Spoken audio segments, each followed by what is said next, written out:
natin talakayin ang pagiging siyang tunay na tagasunod ng ating Panginoong Diyos. Tayo natin yung manalangin sa ating Panginoon. Amen. Dakilang Diyos Ama, maraming salamat, Panginoong Diyos, sa privilege na pinagkaloob mo sa akin, Panginoon. Lord, dalangin ko, Panginoong Diyos, anumang talata, Panginoong Diyos, ang aking babasahin, Panginoong Diyos, ibibigay sa aking mga nagapakinig, Panginoong Diyos, loobin mo, Panginoon, biyayaan mo ko, Panginoong Diyos, ng knowledge, Panginoon, wisdom, Panginoong Diyos, anointing, Panginoon, samahan mo ko, Lord. Tulungan mo ako, Lord, na nang lalabas ang mga labi, Panginoong Diyos, ay magmumula sa iyo, Lord. At itong mga talata na ito, Panginoong Diyos, samahan mo, Panginoong Diyos, ibibigay ko ito, Panginoong Diyos, sa mga lingkod mo, ang nakikinig, Panginoon, upang, Lord God, malaman nila, Panginoon, kung paano ang totoong sumunod sa iyo, Panginoon. At ngayong gabi, Panginoon, wala ako ibang tinataas, pinalakila, sinasamba, pinupuri, kundi ang pinakamataas na pangalan. Sa tanging pangalan mo, ang lahat ay magbida na. Amen! Hallelujah! Pagpakas mo ng ating Panginoon. At tayo po idadako na po sa aking tema na be a true follower of Christ sa aklat po ng Matthew chapter 7 verse 17. Iyan po, makibasa na po. Mabuti ang bunga na mabuting puno. Subalit, masama ang bunga ng masamang puno. Ibig sabihin po nito, sa pagiging Kristiyano po natin, kung ano po yung ating itinanim, yun din po ang ating aanihin. Kung tayo po, sa estudyante, kung tayo po ay nangangarap na makapagtapos ng pag-aaral, pero hindi ka nag-aaral, hindi mo makakampan yung pangarap mo. Diba? Gusto mo na magandang bahay, magandang kotse, hindi mo yung makukuha. Kasi hindi na nag-aaral ng mabuti. Amen? Pero, sa pagiging Kristiyano, kasi ang ating Panginoong Diyos po, ang siyang lahat, siya ay pinakamayaman. Amen? Siya yung may-ari ng lahat ng bagay. At gusto ng ating Panginoong Diyos, sumunod ka sa Kanya, pero hindi niya sinabi na hindi ka mag-aral.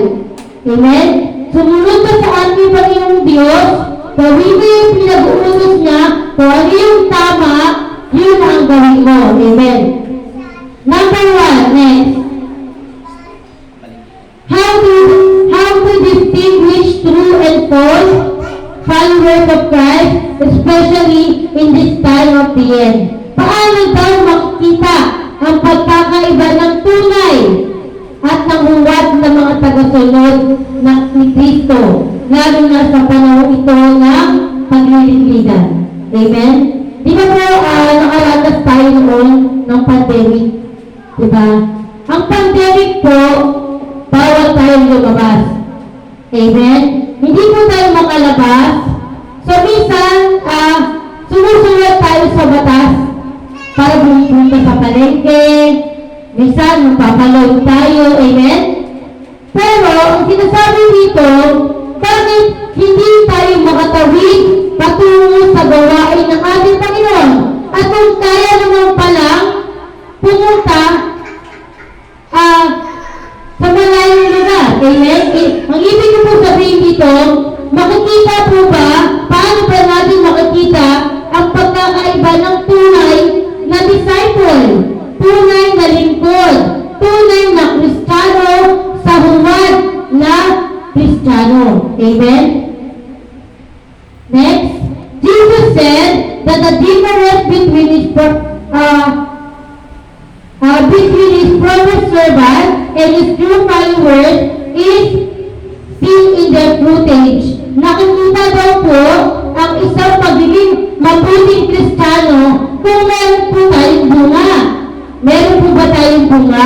Ibig sabihin po ng bunga, sa pagiging Kristiyano natin, ibig sabihin, righteous po tayo. Tama yung ginagawa natin. Pero, nakakakita po ba sa buhay natin? Yung mga nasa paligid po ba natin, alam ba nila na mabuti ka? O mabuti ka lang sa loob ng simbahan? Amen? Yung po yung tinatalakayan natin, kaya gusto ng ating Panginoong Diyos na ipamula sa mga Kristiyano ang Mateo 7:17 upang makita ng bawat mga kasapi ng mananampalataya sa loob ng simbahan na kung gaano ang abuti kung talagang sumusunod ka sa ating Panginoon dahil nagbibigay ka ng oras. Amen? Nagbibigay ka ng pinansyal. Amen? So, minsan pag pinapagalitan ka ng magulang mo, sinusuway mo dahil sumusunod ka sa ating Panginoong Diyos. Pero bakit? Bakit may kulang? Bakit minsan nagagawa pa natin unahin ang sanlibutan? Nakakapunta sa ibang bagay, pero sa gawain ng ating Panginoon. Amen? Narinig mo ba ibig ko sabihin?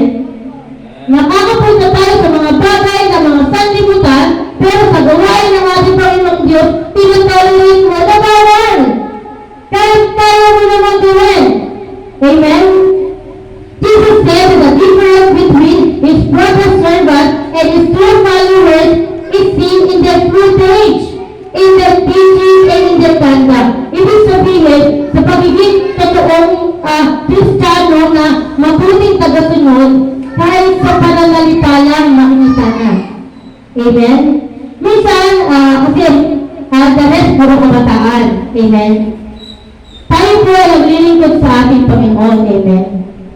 Kung maglilingkod ka sa ating Panginoong Diyos, makikita ng ibang tao sa iyo yung reflection ng ating Panginoon. Amen?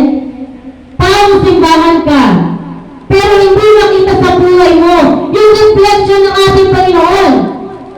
Sa simbahan, napakabuti mo. Pero pag outside mo, sumasabog ka na sa magulang. Amen? Nakikipag-chismisan ka. Diba? Hindi.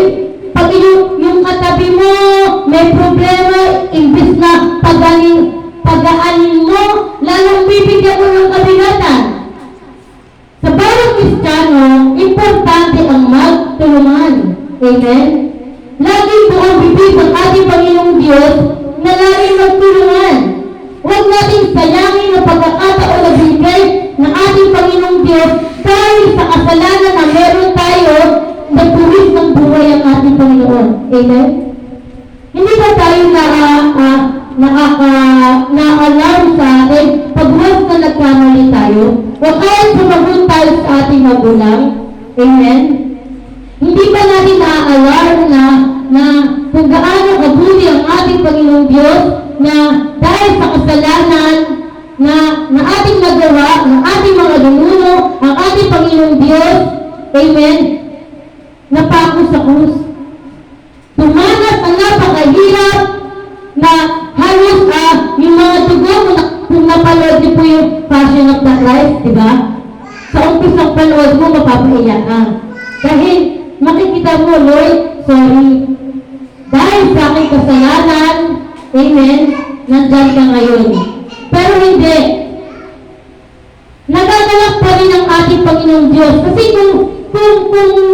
kung nasisisi ang ating Panginoong Diyos, dapat noon pala, hindi niya nagagawin magpangapako sa krus, di ba? Para sa ating mga kasalanan. Kaya ang point dito, nandito ka na sa loob ng gawain ng ating Panginoong Diyos. Pagputihin mo na. Huwag mo na isayangin yung mga pagkakataon na wala. Kasi alam mo ba, yung mabuting ginawa mo sa gawain ng ating Panginoong Diyos, sa tingin mo, hindi yan nakikita ng ating Panginoong Diyos. Sa tingin mo ba ngayong gabi, hindi nagmamasid ang ating Panginoon? Nagmamasid siya. Kasi, hindi kayo naparito para sa wala lang. Naparito kayo dahil tinawag kayo ng ating Panginoong Diyos. Sabihin mo sa katabi mo, tinawag ka ng ating Panginoon. Amen. Mula po sa aklat ng Matthew chapter 7, verse 15 hanggang 17, mag-ingat kayo sa mga huwad na propeta. Lumalapit sila sa inyo na parang tupa, ngunit ang totoo ay mababangis na asong gubat. Amen. Alam ko naman po na tayo po ay may pinagmulang ibang relihiyon.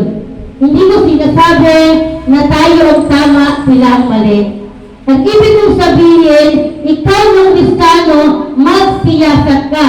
Kung ano yung tama, kung ano ba sa tingin mo, na ito bang pinupuntahan ko, harapan dapat ba ako na narito, tinawag ba ako ng ating Panginoong Diyos at nabago ang aking buhay. Pag gusto mong baguhin ang buhay mo, ginawa na ng Panginoon na baguhin ka. Ang gagawin mo na lang, ikaw na mismo na may katawan, baguhin mo ang sarili mo. Kung alam mo may mga pagkakamali ka, baguhin mo. Kaya tayo naririto mga kapatira upang magsama-sama. Hindi sa kalokohan, kundi sa kabutihan. Turuan natin ang kapwa natin, ang mga kasama natin na maging mabuti. At kung sila'y nakagawa ng kasalanan, huwag po natin silang i-condemn. Huwag po natin silang imamarites, imamariposa, itutolis, diba? Yung tol, anong latest? Ganun. Huwag po natin yun ang iisipin natin. Yun yung wag na wag natin kasi hindi ka magiging mabuting ehemplo ng ating Panginoon. Next, makikilala ninyo sila sa kanilang mga gawa. Mapipitas ba ang ubas sa puno ng dawat o ang igos sa matinik na halaman? Ibig sabihin nito, kung ano yung itinanim mo, siya yung kaanihin. Kung nagtanim ka ng mabuti, aani ka ng mabuti. Kung nagtanim ka ng masama, aani ka ng masama. Yan lang po yung kasimple. Pero ang ating Panginoong Diyos, mahabagin sa bawat isa. Narito siya, nagpadala siya ng lingkod upang paguhin ka. At ibalik ka sa piling ng ating Panginoong Diyos. Kami po sa buhay namin, galing din po kami sa gawa ng sanglibutan. Pero, dahil tinawag kami ng ating Panginoong Diyos, sumunod kami. Pero, hindi basta-basta ang pagsunod. Marami pong nangyari sa aming buhay bago namin nakilala ang ating Panginoon. Way back 2004, nakakilala po kami sa ating Panginoon. Nakakilala ako through mouth, but wala sa puso. Amen? Kasi bago pa lang ako eh. Hindi ko alam kung paano mag-adjust. Kasi yung nakasanayan kong buhay noon, ang layo sa nangyayari sa buhay ko ngayon. Kaya, ang ginawa ko, nagmasig ako na nagmasig, inabot ako ng maraming taon, yung pala, inaantay ng pala ako ng ating Panginoong Diyos na buong puso akong lalapit na di sinsanay, maayos na ang buhay ko. Amen? Kaya sa ating pamumuhay, unahin po natin ang maging mabuti. Piliin po natin lagi yung tama. Yung tama na kung sa tingin mo, kalulupan ka po ng ating Panginoon. Huwag na pumunta sa tama na ang pagkakaintindi mo tama. Ibig sabihin, ikaw na ang tama. Piliin mo kung saan tama ang ating Panginoon. Kaya nga meron tayong mga lingkod, mga mentor, kung meron tayong problema, lapit lang po. Kasi wala naman po tayong ibang pwedeng makausap, pwedeng makakapagbigay sa atin ng tamang suggestion, kundi ang ating mga lingkod. Amen. Next. Mabuti ang bunga, amen, mabuti ang bunga sa mabuting puno, subalit masama ang bunga sa masamang puno. Amen. Ibig sabihin nito, sabi sa Aklat ng Mateo chapter 7:17, kung tayo magpakasama, natural, diba? Masama rin, nahihinat na natin. Kung pinili natin ang maling bagay, natural, mamipili din tayo sa wala. Ibig sabihin, kung sa panahon natin, ang tawag sa kanila ata ay patakon. Alam niyo po yung patakon? Ang sakit pag nakarinig ka ng sabihan ka na patakon ka ng Diba? Kasi yun yung tinanim mo eh. Doon mo pinakilala ang sarili mo. Hindi mo pinakilala ang ating Panginoong Diyos. Hindi na naging reflection ng ating Panginoong Diyos. Pinakilala mo kung sino ka sa kadiliman. Kaya ikaw ay naging bunga ng masamang puno. Verse 20, kaya makikilala ninyo mga huwad na propeta sa mga magitan ng kanilang magawa. Tingnan po natin yung ating nasa paligid, kung sa tingin mo, amen, na yung mga nakakasalamuha mo ba is maganda ba sa paningin mo? Or nakakatulong ba siya sa'yo? Or napapaunlad niya ba yung banal na spiritual mo? Or talagang kung itong tao na ito na sinasamahan mo, dinadaan ka ba sa tamang daan? Kaya lagi po natin tatandaan is magsiyasat po tayo sa ating mga sarili upang hindi tayo mahantong sa anumang kapahamakan. Next. Yes, people are influenced by the things people are influenced by the things they put into their minds and hearts. Ibig sabihin pala kahit yung katabi mo. Amen? Makinig mo na. Ibig sabihin pala yung katabi mo, kaya niya palang pag-uwi ng utak mo. Amen? Isang chismis niya lang. Ay, si ganito. Magiging makasalanan ka na. Yung po yung iiwasan natin bilang isang Kristiyano. Yung bumihan, yung pag-iisip at puso ng kapwa natin. Kasi pananagutan mo yan. Amen? Pag meron kang isang siniraan na tao, pananagutan mo yan. Hindi lang pananagutan mo yan, pananagutan mo sa Diyos. Kasi lingkod ka ng Diyos, tapos ganyan ka magsalita. Amen? Kaya sa atin, lagi natin iingatan na mag-influence tayo ng mali. Kung tayo ay makaka-influensya, doon na lang sa tama. Amen? Kasi, kung tama ka, alam mo ba, kung magkaroon ka ng problema, yung mga taong inalalayan mo pagdating ng panahon, kung ikaw mga ilangan, hindi sila magdadalawang isip na tulungan ka. Amen? Palakpakan natin ang malakas ng ating Panginoon. Next, sa aklat po ng Matthew chapter 15, 18, 19. Hindi, amen. Magkaiba dito ha. Ngunit ang lumalabas sa bibig ay nanggagaling sa puso. Iyan ang nagpaparumi sa tao. Amen? Ito yung pinaka-iingatan po natin, yung puso kasi natin. Ito po kasi talaga yung pinaka-madumi po sa lahat. Akala nyo po yung bibig natin. Yung bibig natin na ginagamitan mo ng pag-inom, pagkain, di ba? Akala nyo madumi. Pero yung pinaka-madumi sa lahat yung puso natin. Verse 19. Sapagkat sa puso nang gagaling ang masamang kaisipan. Amen? Kung meron kang galit sa puso mo, makakapagmura ka. Amen? Magkakaroon ka ng galit sa kapwa mo.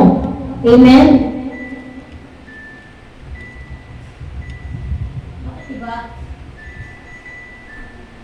Amen?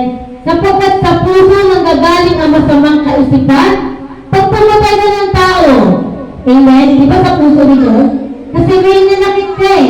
May ginawa siyang mali sa'yo. Kaya nagawa mo siyang patayin. Pangangalin niya. Amen?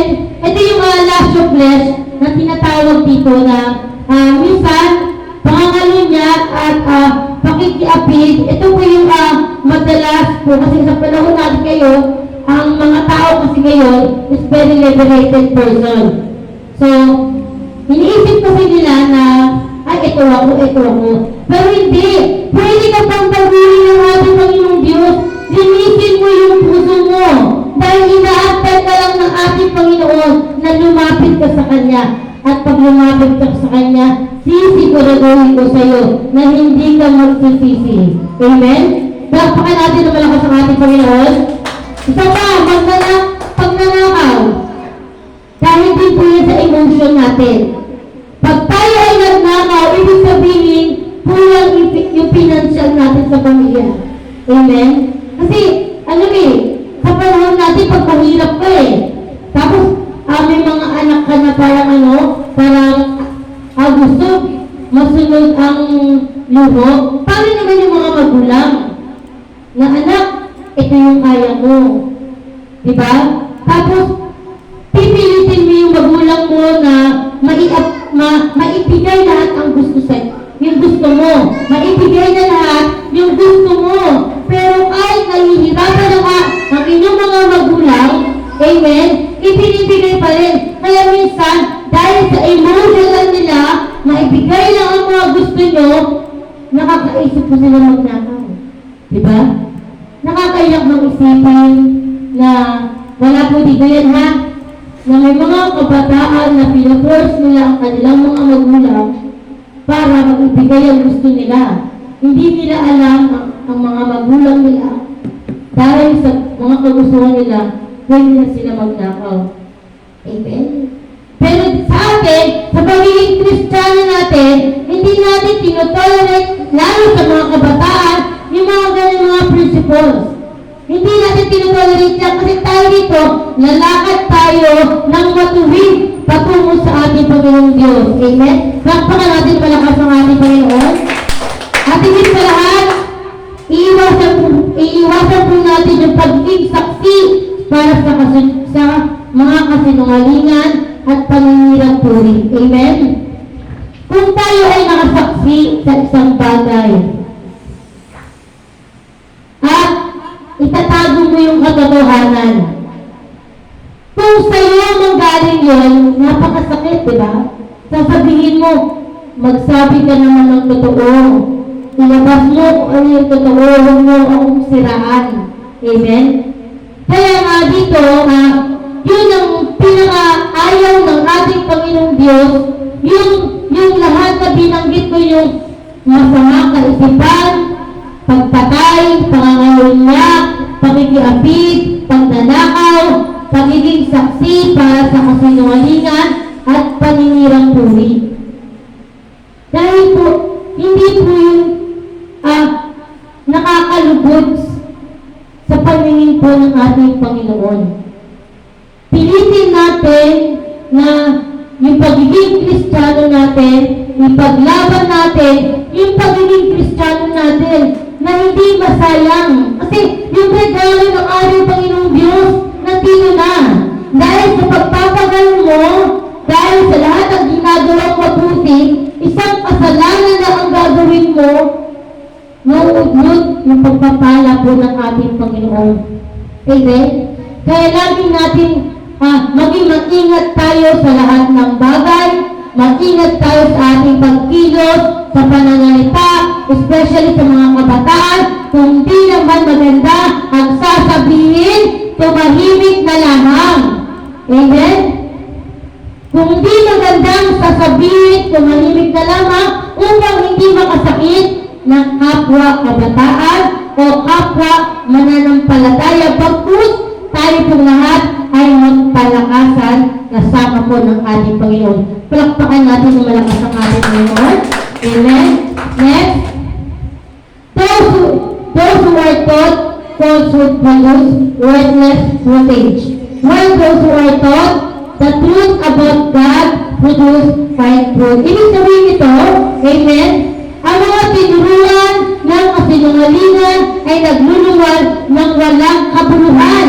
Ibig sabihin na walang kabuluhan, wordless footage. Ibig sabihin, lahat ng mga gumagawa ng kasalanan ay walang kabuluhang bunga.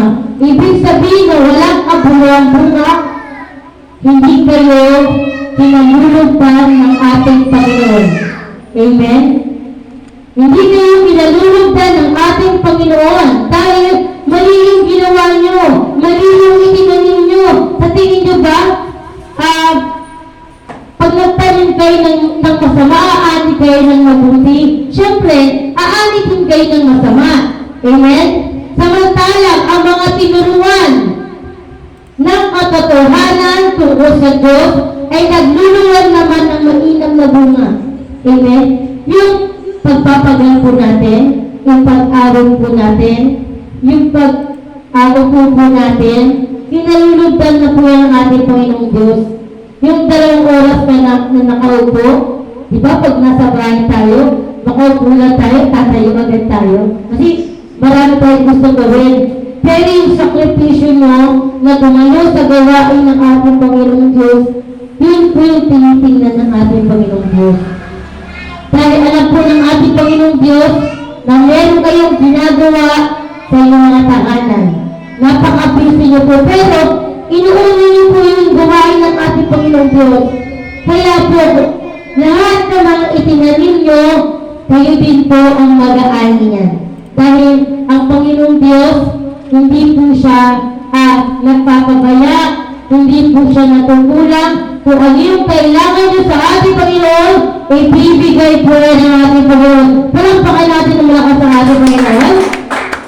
At minsan pa, basahin po natin sa aklat ng Daniel, chapter 12, verse 3. Amen. Ang marunong na pinuno ay magniningning, na gaya ng liwanag sa langit, at ang mga umaakay sa marami sa pagiging matuwid ay sisikat na parang bituin magpakailaman. Ibig sabihin nito, yung tinutugay po na marunong na pinuno, example ko po ang ating Panginoon. Ang ating Panginoon po ay siyang pinuno natin. Ang ating Panginoong Diyos ay nagniningning gaya ng liwanag sa langit. Amen? At tayo po ang tayo yung mga disciple, mga tinawag, mga tagasunod ng ating Panginoon. Ang sabi dito, ang mga umaaka sa marami sa pagiging matuwid ay sisikat na parang bituin sa langit. Sabihan mo yung katabi mo, isa ka palang bituin sa langit. Amen. Hallelujah. Ibig sabihin mo to, bilang isang Kristiyano, kailangan po natin makaakay. Makaakay po tayo ng kaluluwa. Sino na po ba ang nakaakay dito? Nakapagdala na po ba tayo ng kaluluwa na binago ng ating Panginoong Diyos sa pamamagitan mo? Kasi hindi mo madadala ang isang tao kung hindi ka reflection ng ating Panginoon. Amen?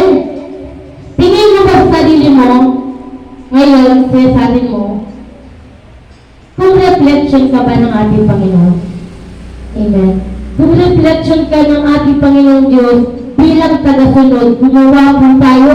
Hindi lang mabuti. Gumawa po tayo at ipakalat po natin ang banal na salita ng ating Panginoong Diyos dahil ang pinuno natin,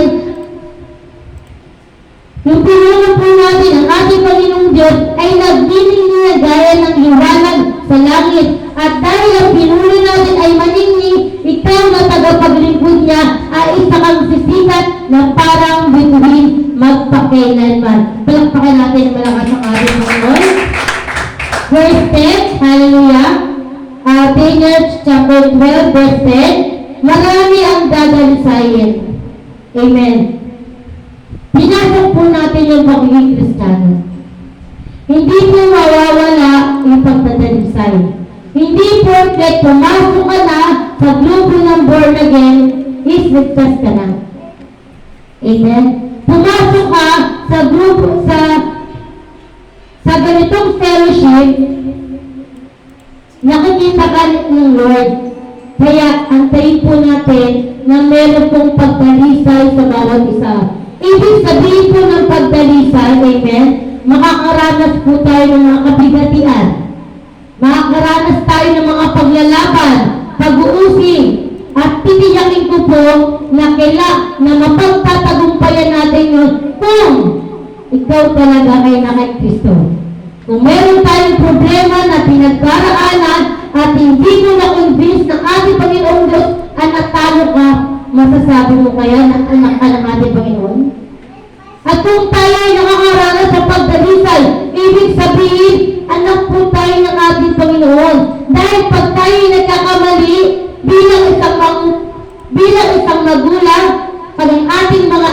ay nagkamali, ano po ginagawa natin? Pinapalo po natin, di ba? Amen?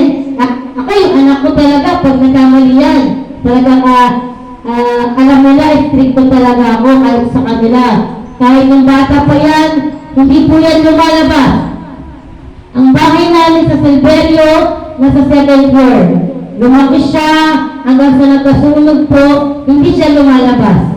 Talagang ako lang yung kasama niya, ako lang yung nasa paligid niya, ako lang yung lagi niya partner, ganyan. Ang lagi kami magkasama niya ng panahon ng bata si Jam. Pero pag nagkamali ang ating mga anak, wag po natin ito-tolerate. Ganun din po ang ating Panginoong Diyos. Pag tayo nagkamali, hindi tayo ito-tolerate ng ating Panginoong Diyos. Makakaranas tayo ng pagpalo ng ating Panginoon, nandiyan yung iiyak ka. Pero tandaan po natin, pag tayo po ay nakaranas ng pagpalo ng ating Panginoong Diyos, ibig sabihin, mahal po tayo ng ating Panginoon. Sabihan po natin ang ating katabi, mahal ka ng ating Panginoon. Amen. Buksan naman natin ang ating Panginoon. Amen. Next. Sa aklat po ng 1 chapter 4 verse 21, ang Diyos ay Espiritu at ang mga sumasamba sa Kanya ay dapat siyang sambahin sa Espiritu at sa katotohanan. Minsan po kasi, bilang isang Kristiyano, kahit hindi po natin nakikita ang ating Panginoong Diyos, nananampalataya naman tayo, di ba? Amen?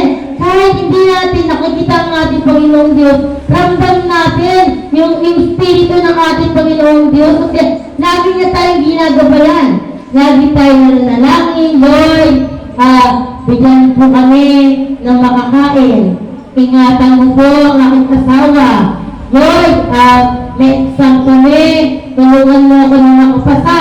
Amen, di ba? Dahil sinasiyang ka ng ating Panginoon. Dahil lumalapit ka sa Kanya. Dahil nagtitiwala ka sa Kanya. Dahil sumasamba ka kahit hindi mo siya nakikita. Amen? Dahil naniniwala ka na ikay anak ng ating Panginoong Diyos. Palakpakan natin mga kasang ating Panginoon. Next.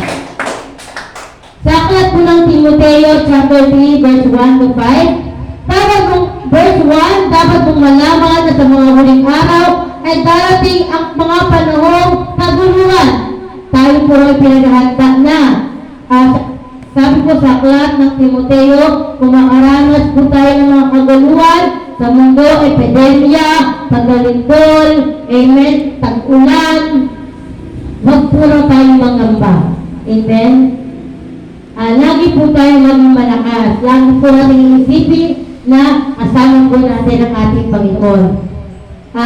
Second verse, sapagkat ang mga tao ay magiging maibigin sa sarili. Amen. Yun po yung pinaghahanda tayo ng ating Panginoon. Dahil kahit Kristiyano ka, makakaranas ka po na maging selfish. Amen. Makakaranas ka ng magiging selfish at lalo sa pera. Pwede mong pagdamutan ng kapwa mo. Dahil, ito na yung kaguluhan eh. Diba?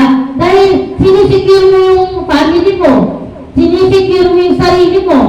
Ay, bayaan mo sila magutom. Basta yung pamilya ko safe. Amen. Amen. Pero hindi po. Kung saan po ikaw nasasaktaan, doon po natutuwa ang ating Panginoon. Amen. Mga palayo, mapagmataas, mapagsamantala, suwain sa magulang. Amen? So, mahal ko talaga ng Panginoong Diyos ang mga kabataan. Kaya, hindi po talaga nawawala yan. Yan.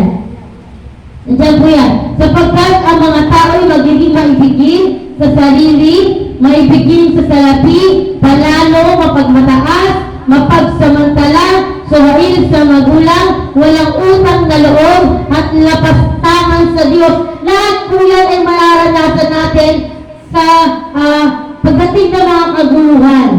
Makakalimutan po natin ang ating Panginoon, makakalimutan po natin yung sakripisyo natin, makakalimutan po natin yung ating panalangin, makakalimutan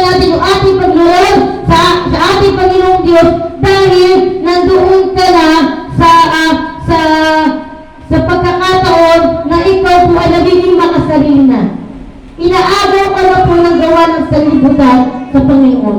Huwag po tayong papayag na mapupunta lang sa wala ang lahat ng ating pinaghirapan. Nagbigay ka, napakahirap. Instead na ibibili mo na lang ng bigas, ibibigay mo pa sa gawain ng ating Panginoong Diyos. Minsan ba nakakaramdam po ba tayo? Na minsan kapag may giving, may conviction ng Lord, bakit masasabi mo sa sarili mo na, Lord, bakit hindi po ako makapagbigay sa gawain mo? Amen? Lahat ng bagay, ibinigay mo sa akin. Masayang pamilya, ibinigay mo sa akin. Magandang damit, sapatos, amen? Pero bakit hindi natin maramdaman ng conviction? Minsan kapag, alam mo yun, yung pag mas nagbigay ka kasi, dapat, all in. Alam mo yung all in? Ibig sabihin, yung halaga na ibinibigay mo sa gawain ng Panginoon, ang katumbas nun, ganoon din kahalaga sa iyo ang ating Panginoon. Amen? Naginas po ba natin? Alam naman natin na ang buong mundo sa ating Panginoong Diyos, lahat ng kayamanan sa ating nagmula sa ating Panginoong Diyos, bakit pala rin ipagdadamot ang para sa ating Panginoon? Amen? Ibigay na natin yung para sa ating Panginoong Diyos. Ibigay na natin yung para sa ating pamilya. Ibigay na natin yung para sa mga sanlibutan. Pero sa gawain ng ating Panginoong Diyos, doon po tayo tinitingnan ng ating Panginoong Diyos na kung saan tayo ay walang-wala. Na kung saan tayo ay bang para mapahalagahan at may pakita sa ating Panginoong Diyos ang ating sinseridad sa paglilingkod. Hindi porket kabataan ka, wala kang kakayanang magbigay. Hindi porket kabataan ka, wala kang kakayanang manalangin. Amen? Hindi porket kabataan ka, na wala ka na magagawa. Tandaan po natin, ang mga generation ng kabataan, aalis ang mga magulang natin, tayo po ang papalit. Amen. At sa takdang panahon, tayo rin po ay magiging magulang. Gusto po ba natin na kung ano yung naranasan ng magulang natin na pinaranas nyo, ipaparanas din sa inyo ng inyong mga anak. Kaya ngayon pa lang, habang kasama nyo yung inyong mga magulang, mahalin niyo po sila. Kasi po, yun ang gusto ng ating Panginoong Diyos.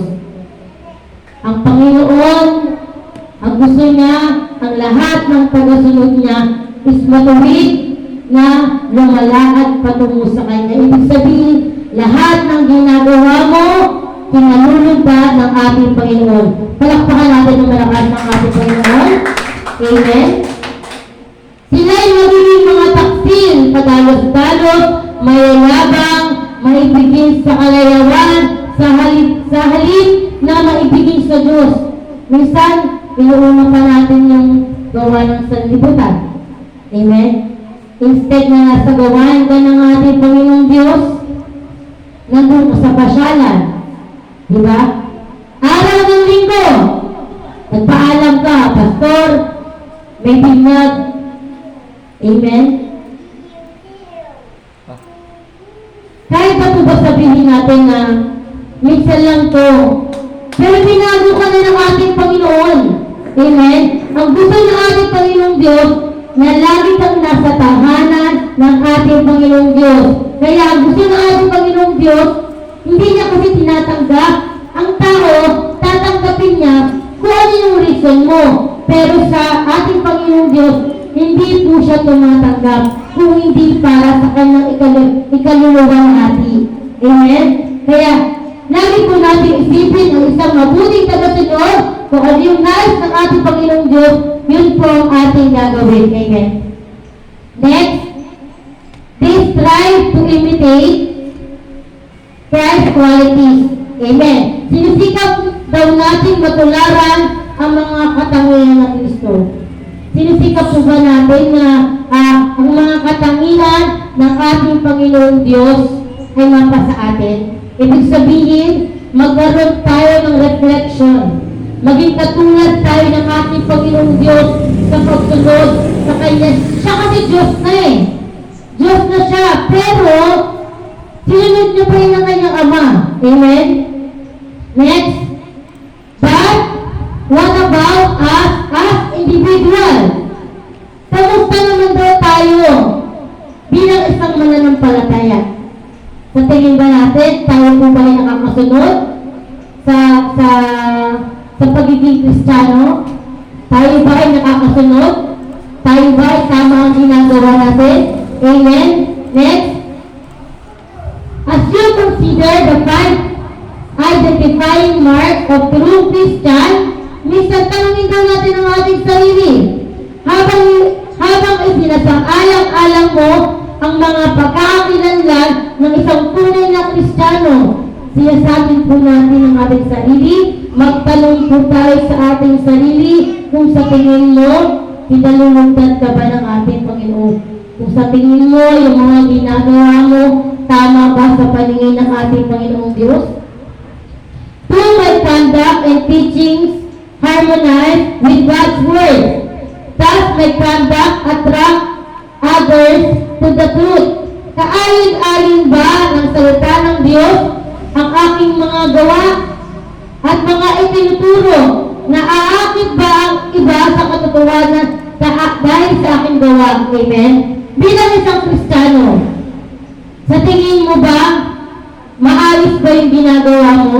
Mabuti ba yung ginagawa mo? Nakikinig ka ba sa mensahero ngayong gabi? Sa tingin mo ba ay isa ka na bang qualified na Kristiyano sa paningin ng ating Panginoon? At kung hindi po, baguhin po natin ang sistema dahil sa ating sarili po magmumula yung pagbabago. Kasi ang Lord, lagi tayong hinahawakan. Ikaw, nakabitiw ka na eh. Diba nakabitiw ka na? Pero si Lord, bakit mapapasin mo na nanalangin ka pa din? Nakabitiw ka na eh. Pero si Lord, hindi ka na binibitawan. Kaya nagagawa mong manalangin, kahit nagagawa mo pumunta sa gawain ng ating Panginoong Diyos. Dahil mahal ka ng ating Panginoong Diyos, ayaw na ayaw ka niya mapawalay sa kanyang piling. Amen? Palakpakan natin malakas ang ating Panginoon. Amen. Pangalawa, live according to God's Word. Mamuhay din tayo ayon sa salita ng ating Panginoong Diyos. Amen. Next, what is pleasing to the Lord? What does this involve for the true Christians? Ano ang nakalulugod sa Panginoon? Ano ang nasasangkot dito para sa mga tunay na Kristiyano? Minsan ba nakagawa ka na ba ng mabuti? Minsan ba napuri ka na ba ng tao dahil nakagawa ka ng mabuti sa Panginoon? Amen? Yun po yung kailangan natin gawin. Dito po kasi sa gawain ng ating Panginoong Diyos, nakafocus po tayo kung ano yung gustong iparating ng ating Panginoon, kung ano po yung gustong ipagawa ng ating Panginoong Diyos sa ating buhay. Amen? Mula po sa aking aklat ng Matthew chapter 7 verse 21. Ito po yung halagang makikita mo kung totoo ka bang Kristiyano. Hindi lahat ng tumatawag sa akin, Panginoon, Panginoon, ay papasok sa kaharian ng langit. Kundi ang mga taong sumusunod sa kalooban ng aking Ama na nasa langit. Sa tingin po ba natin, tayo po ba ay nakakasunod sa ating Panginoong Diyos? O kaya, isa lang tayo sa mga mapag-angking Kristiyano na sinasabi mo sa sarili mo na ikay anak ng Diyos, pero hindi ka naman pala anak ng Diyos. Inaangkin mo lang na ikay isang disipulo ng ating Panginoon, pero taliwas ang ginagawa mo sa katotohanan. Amen? Dahil hindi po tayo namumuhay na may kagalakan mula sa ating Panginoon. Amen? Sa ating po simbahan, kung tayo'y nagkamali, may pagtutuwid. Amen? Magpasakop po tayo, magpatuwid po tayo sa gawain ng ating Panginoong Diyos dahil sinasabi ko po sa inyo, hindi niyo po pagsisisihan na sumunod